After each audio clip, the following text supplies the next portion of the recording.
اللي ملوش قديم ملوش جديد يا ولاد، بس برضه الجديد غالي.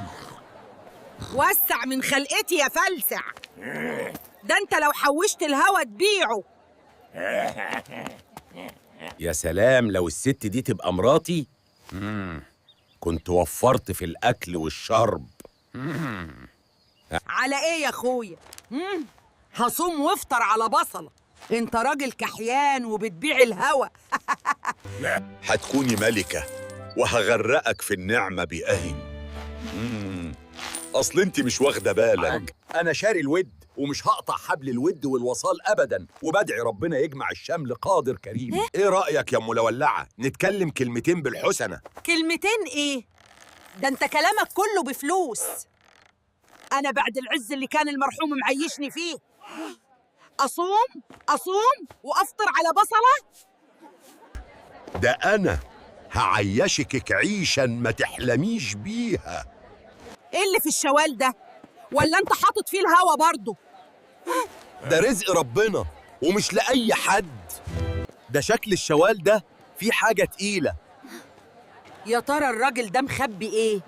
يا خوفي يكون مخبي مصيبة سودة على دماغه في الشوال.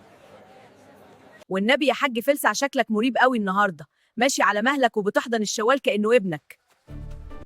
ده انت اكيد مخبي مصيبة سودة جوه الخيشة دي. يا فلوس يا حلوين، يلي متشالين من عهد محمد علي باشا. يا أنا بحبكم قوي ومش بشبع، وأنا بعده كل يوم ومتع عيني بيكم.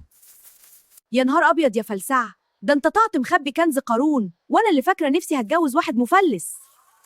يا انا هدلعك من هنا ورايح علشان اتمتع بالفلوس دي كلها. ازيك يا حاج فلسع؟ ده انت منور الحارة والله، وانا قلت اقولك تيجي تشرب شاي وتنورنا. أزيك يا حاج، وحشني والله. صحيح والله كان نفسي اقعد معاكي وابوح بالي قلبي، انا في ديك الساعه. خير يا ست مولعه، هو في ايه؟ انت عمرك ما كلمتيني باللطف ده انا حاسس ان في ورا الكلام ده حوار كبير. بتعملي ايه يا ام لولو؟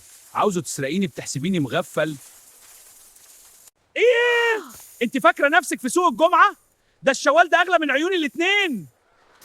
ايه يا حاج فلسع، انت مش واثق فيا ولا ايه يا اخويا؟ انا كنت بشوف فيه ايه بس. الشوال ده عمري كله وتعب سنين حرمان وجوع. الرجل هو الذي يتكلم فقط. يا نهار اسود، ده الشوال طلع مليان فلوس حقيقي. ده مش شوال، ده خزنة متنقلة. كنت بتصوم عن الاكل، بس واضح ان الفلوس كانت بتتعشى وتفطر كويس قوي. طب بيت ساكت، روحك طلعت ومختش حاجة معاك غير الحرمان. ده درس لكل واحد بخيل، البخل وحش. اتمتع بفلوسك قبل ما توصل للحالة دي. اهو البخل لما يزيد عن حده يقلب على صاحبه نكد وفضيحة.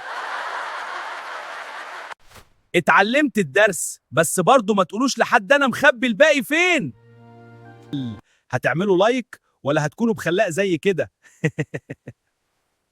يلا يا حبايبي اعملوا لايك ليا واشتركوا في القناة العسل دي وتصبحوا على خير.